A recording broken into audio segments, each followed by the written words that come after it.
Good morning. Welcome to the Long Live Alternative Parties podcast. Free Press Media Press Inc., an alternative parties books publisher, sponsors this podcast. I'm Andrew Bouchard. Welcome to the Long Live Alternative Parties podcast. Today, friends, we have another exciting guest on that podcast like we always do. We are talking with someone from one of the interesting caucuses of the Libertarian Party. And the Libertarian Party has a lot of interesting caucuses. We have today interviewing, his name is Michael, and he's with the Minarchist Caucus. So welcome to the podcast, Michael. Well, I should say the Minarchist Libertarian Caucus and the CLC. I'm also part of the Classical Liberal Caucus as well. Oh, cool. We'd love to hear about that, both of them. Okay, Michael. Yeah. If we could start by you kindly giving us an introduction to yourself, a brief biographical sketch. Yes. So, of course, my name's Michael Long. So I got started with the Libertarian Party. Okay, you got started with the Libertarian Party in 2011, and then I became a lifetime member. I think of National. I think a few years ago. I think. Wow. But I started out as like a basic because I had the money. That was during the COVID pandemic, and they gave me a lot of money, so I donated like 1,000 of it or whatever the amount was to become a lifetime member with National. So that's what I did. And then I guess Joe Jorgensen, I think, was running for the nomination there. And then as soon as she won, I figured, well, you know, there's been a Minarchist Libertarian Caucus before it dissolved, and I figured I'd get it rebooted. Okay. And so that's when I started the page. And to be honest with you, I haven't really looked back, but I haven't really figured out what the viewings of it have, if they've increased or not. But I feel like, this is what I feel, right? Because minarchism in terms of libertarianism is, from my understanding, and this is just my understanding alone, is that there's always the thinking compared to an anarchist, right, is that you believe that there is a role for government, and that role for the government should be reduced to primarily protecting individuals against individuals, companies, or even government itself from imposing danger, force, or fraud to others. And that's the key. And there's usually a layer of government that we usually want to keep, whether it's Social Security or whether it's, some might even go as far as saying, well, we need to keep monetary policy, which I happily disagree with. But, you know, I think the overall consensus with a minarchist is that there is a role for government. Whereas someone who is an anarchist would probably say, well, we need to get rid of government as a whole. And just sort of make it so that everything's privatized, everybody operates independently, you know, so that's really the big main key difference. And of course, we don't live in that sort of society or world where you have government, where you don't have government and everybody's peachy king all the time, right? It just doesn't work that way, you know, at least in our society, right? Sure. And I would probably never favor that in my lifetime, because, you know, but I think now I would argue in contrast that there are ways to get us closer to a more, you know, civilized libertarian society. Sure. But I think at the end of the day, as a minarchist, we're always going to need, and this is just my opinion, some level of government to provide policing, courts, you know, and things like that, to provide for adjudication, you know, and certain things like that. But now, if you were to ask me in terms of whether the government has gotten too big, I would agree with you. I would say yes. The federal government and the state governments have gotten too big. And I think a lot of that has to do with the duopoly and the Democratic and Republican parties just sort of brainwashing the consensus through the media, because we have to keep in mind the media is really good at generating a consensus and manufacturing consent. And I think to break through, I think it's important we keep on about it and that, hey, there's a third option. It's the Libertarian Party. And it may not be the greatest thing on the sliced bread right now with the Mises Caucus. We can always reform it into a more minarchist / classical liberal or whatever. Okay. Kind of way. Okay. More opinions in the different caucuses and stuff like that, like what we had. But it's still the better option compared to the two major parties. That I agree with. Oh, of course. Yes. So, minarchist, how would you say that's different from the mainstream of libertarianism? Because you're starting a caucus, so to me that suggests that there's something different you want about the party. So how is that different than run-of-the-mill libertarianism? Well, I think a lot of people can agree with minarchism, right? And I think if we have a caucus with and like you got to keep in mind, we haven't really been finalized yet because you have to go through the FEC or FCC or whatever. You have to get like a platform set up, and so we're not entirely there yet.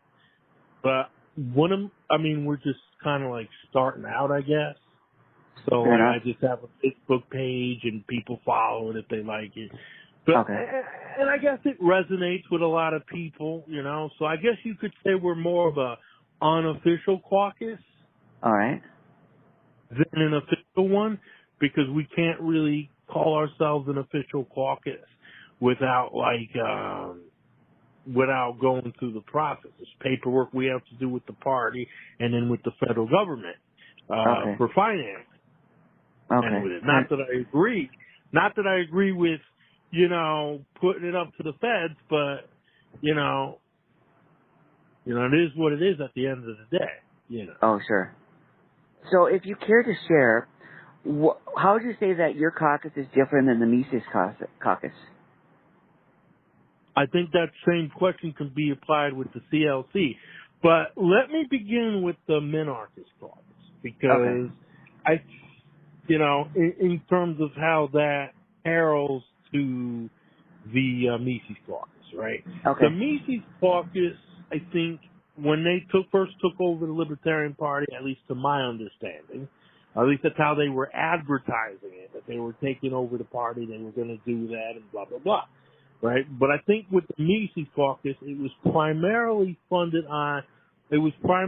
supported with this concept of, we're going to have Ron Paul 2.0, and Ron Paul's magically going to run for president and be our nominee, or else we're going to have Dave Smith, and he's magically going to be our nominee.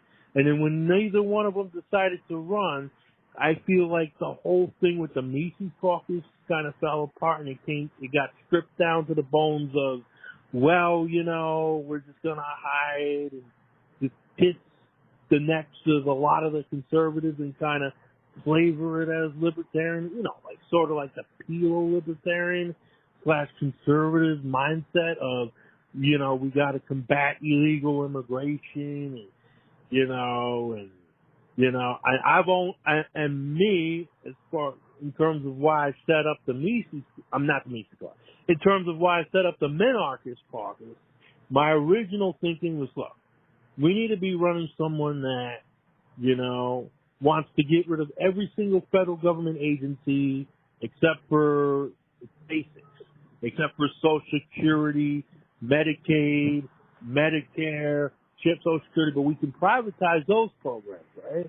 And figure out, what can we do to also protect individual liberty, right? Okay. And I feel like a lot of that stuff, with all that, just really wasn't being talked about, with the Mises Caucus, and they did, or even with the Anarchist Caucus, for that matter. I mean, when you look at the website for the Anarchist Caucus, right, or the Anarchist, back when that caucus was still around, and I think they still are, if I'm not mistaken. They were talking about getting rid of the 911 service and just abolishing everything that had to do with government and all its programs and stuff. And I'm not saying I favor every single government program that comes about. Sure. But, you know, they just weren't really being, between them and the Mises Caucus, they were more into, I think the Mises Caucus has a lot of minarchists, but so does the CLC. I know because I'm one of them. And Okay. I feel like the minarchist page is more of a hub for minarchists. And my original thinking was to make it an official caucus. Because really, we are not really an official caucus because we haven't gotten that set through the party or through the federal government, through the FEC, right? Oh, okay.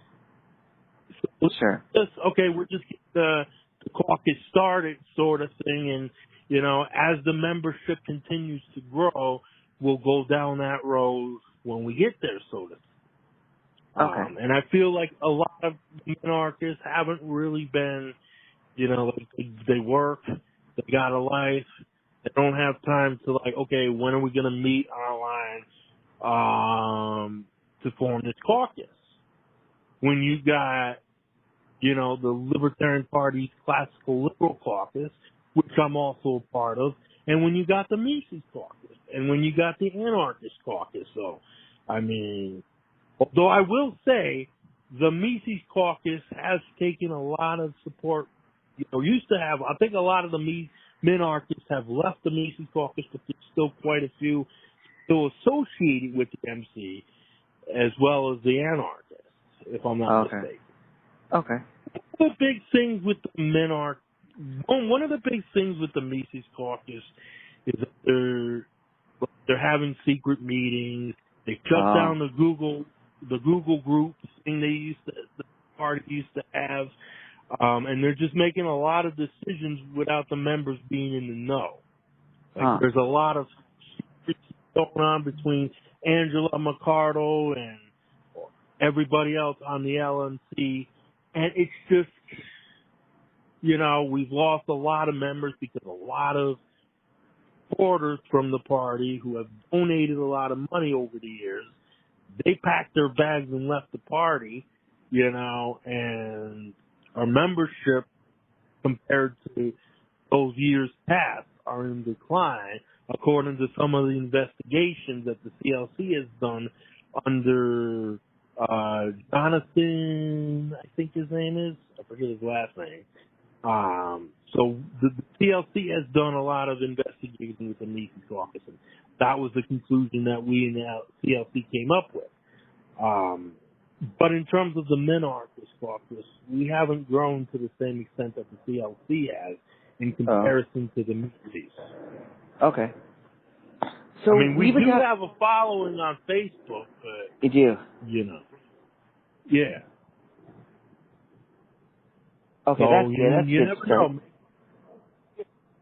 You know, and maybe in a few years' time, you know, we'll grow so much so and people will start to get organized. But I just don't feel like we're there yet to have like some level of organization or volunteerism with it, if you know what I mean. Sure. So we've been talking about classical liberalism. Would you care to define that for our audience? Some people may have heard the term, others may have not heard the term. Would you care to define it for us? Yes. So classical liberalism is basically everything that libertarianism used to be. And for those that don't know, may offend some libertarians, but I hope you don't mind if I say this. Go for it. Libertarianism used to be liberalism, like back in the 1800s, and even going as far as the 1700s, like up to the, you know. But and so the whole idea, as far as my understanding is concerned, for the classical liberal caucus, it's just basically the root of where libertarianism was, where it was like, you know, you could live your life how you want so long as you don't impose force on others, and that should be the only limitation in which government gets involved. So, for Okay. example, so it's basically the rudimentary of libertarianism, but with more professionalism and in terms of communication and things of that nature. Interesting. Mm-hmm. So you talked so about it's more. Really got what? Go ahead. I'm sorry. It's really got this, libertarianism as it once was compared to what liberalism has evolved to by today's standards, right? Because when people think about liberals, they don't. What comes to mind is more progressivism and having an environment whereby you're free to make your own decisions as long as they're not economic decisions, right? Oh yeah, sure. Or as long as it's not guns or that sort of thing, right? And I think the classical liberal stance is more so towards, we favor gun rights, we favor having comprehensive immigration reform and having an open border policy, sort of like, I think the consensus with that translates that to Ellis Island, right? Yeah. And if I had my way, I'd let them all come in, and then, if anybody imposed force from that group, that individual alone would be prosecuted to the fullest extent of the law and then possibly be deported if he committed a violence. Just, let's just do what Abbott is doing, and, that sort of thing. So basically, and it's also the idea of legalizing all the drugs and, and seeing it from a different light. Instead of having drug prohibition and gun prohibition and immigration prohibition and all these types of having all these sort of authoritarian prohibition or bans that never work and never will, right? Sort of like dealing with it on a more individual level, right?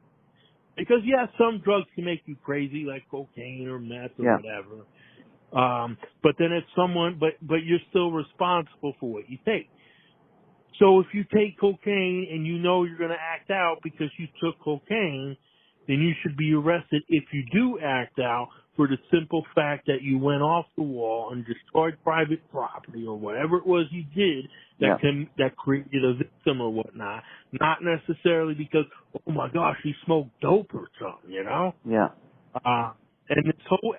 And so part of it is we're trying to change the minds of people that think, well, and we're not going to change everybody's minds, right? But sort of like as many minds as we can about this attitude of, well, we should just, outlaw drugs because drugs can kill you, right? But, alcohol can kill you too. And so can eating a million cheeseburgers if you eat too much of those. That's true. Or whatever food or drug you can think of, right? And so, yes, it destroys families, but it destroys families more so when these things happen when the drugs are prohibited or somebody has possessions of the drugs and now they're in jail in an environment where they could potentially get raped by other inmates. That's generally what goes on behind bars usually, right? And to put a nonviolent offender behind bars for a decision he chose to make, and that was nonviolent, and same with prostitution, right? Like, it's from a moral standpoint, we could argue that that's morally and ethically wrong, but it happens anyways. So, and I think a lot of it comes down to education too, Okay. So what do you see, we're talking about specific caucuses, and we mentioned earlier that the Libertarian Party has a lot of different caucuses. So what do you see as the main role for caucuses? Is it as a block of interested individuals to move the party, or is it a group of people who can get together and they can relate to each other so that they understand each other and others don't? Is it a group where people can... Well, Yeah, that's a very good question. And, I mean, I think what was his name? 'Cause, you know, I'm trying to quote here. There's a quote here from, I forget his name. He used to live in New Hampshire, and now he lives over in Missouri. But he Okay. said, and I forget who the guy's name is. But anyways, he said, look, of a caucus is to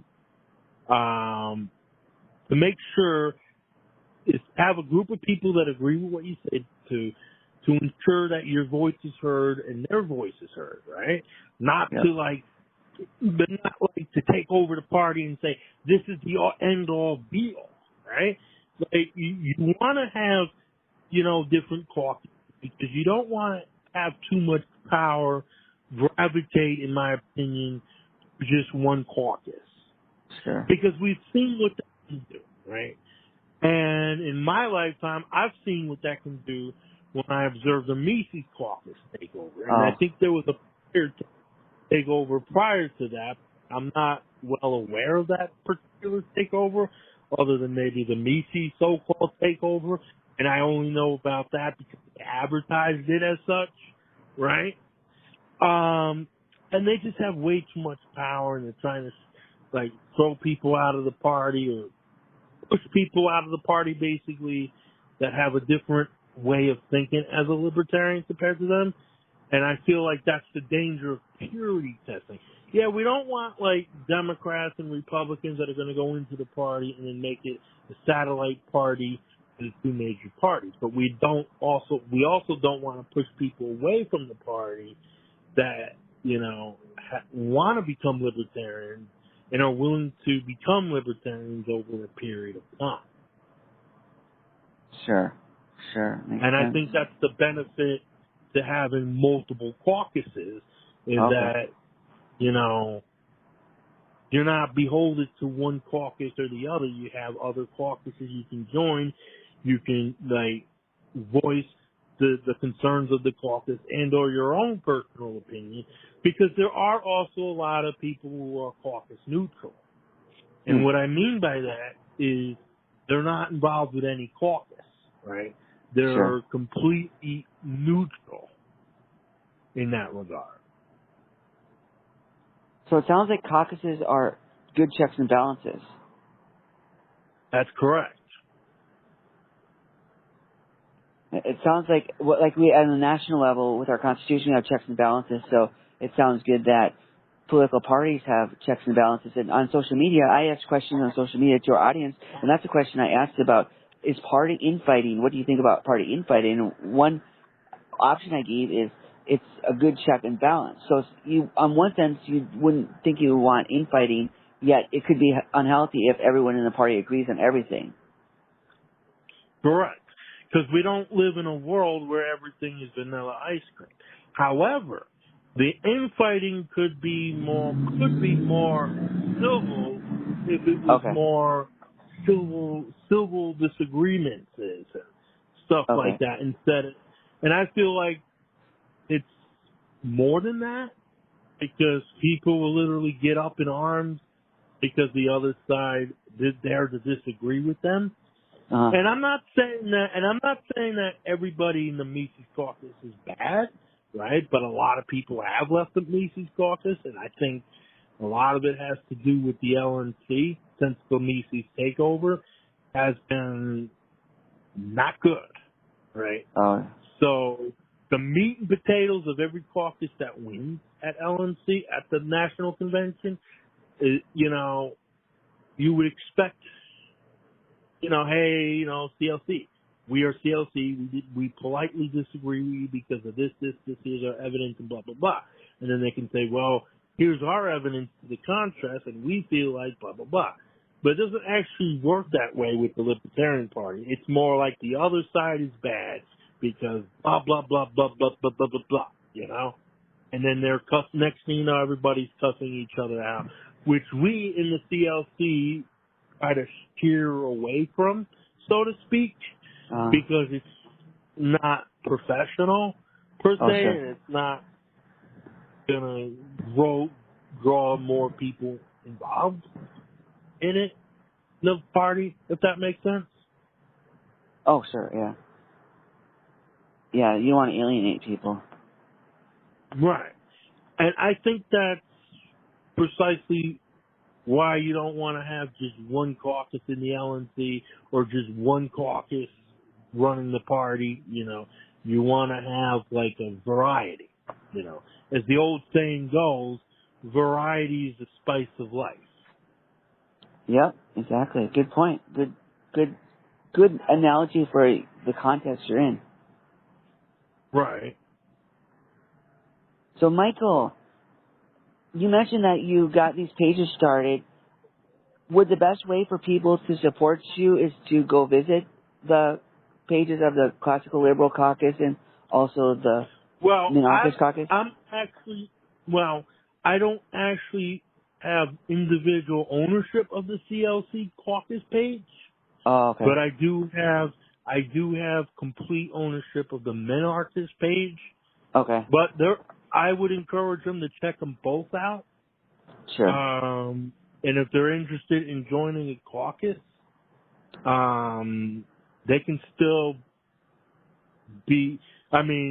I would recommend that they join the CLC for now, but they can still be involved because we have no bylaws yet in the Okay. Minarchist caucus because we're just starting out, you know, Okay. and so they can still participate with the Minarchist caucus if they decide with me to, you know, get bylaws set up and, you know, things of that nature.